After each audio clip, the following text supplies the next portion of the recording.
Ayon kay SBP President Al Panlilio, ay hindi siya sigurado kung nakakuha nga ng Filipino passport si Jordan Clarkson bago mag 16 years old. Kung susuriin natin ang kumakalat na passport ni JC sa internet, ang date of issue ay May 2015.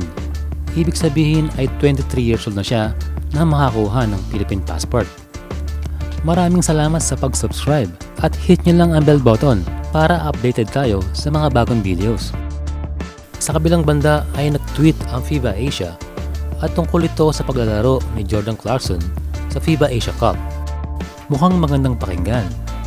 Maaaring napapansin nila kung gaano kaaktibo at porsigido ang mga Pilipino sa hashtag campaign na Let Jordan Play. Ayon nga sa FIBA, ay kung gusto daw ba natin na makita si Jordan Clarkson na maglaro sa FIBA Asia Cup, bakit naman hindi kung posible? Nakatulong nga ba ang pangungulit ng taong bayan? In a way ay nakatulong. Isang ebidensya po ang post na ito na nakikiramdam at nakikinig ang FIBA sa Pilipinas. Dalawa lang po yan, makakabuti o makakasama ito, lalo na at nakikiusap lang tayo na makalaro si Jordan Clarkson sa darating na FIBA World Cup. Nape-pressure nga ba ang FIBA? Pakinggan natin si Sir Alan Kaidik. I think we should not pressure FIBA through social media.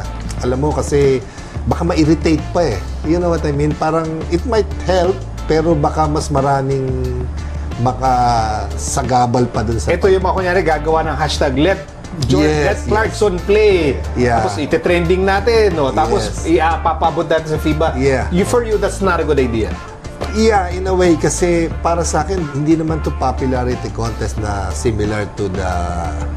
Mukhang hindi sang-ayon si Sir Alan sa hashtag campaign na ito at may punto naman siya.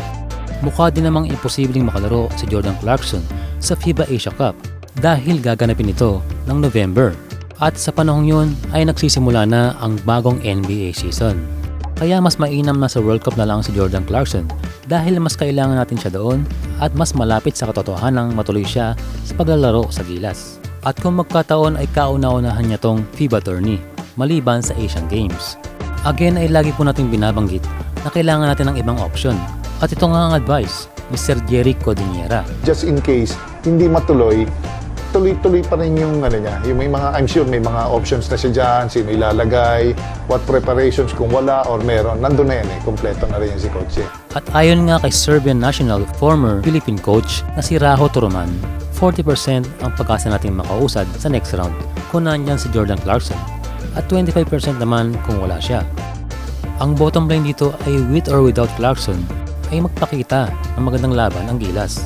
Sa 10 araw man o higit pa sa isang buwan ang preparasyon ay tuloy lang ang laban. Hanggang dito muna mga bro at mag-comment lang kayo at pupusuan natin yan.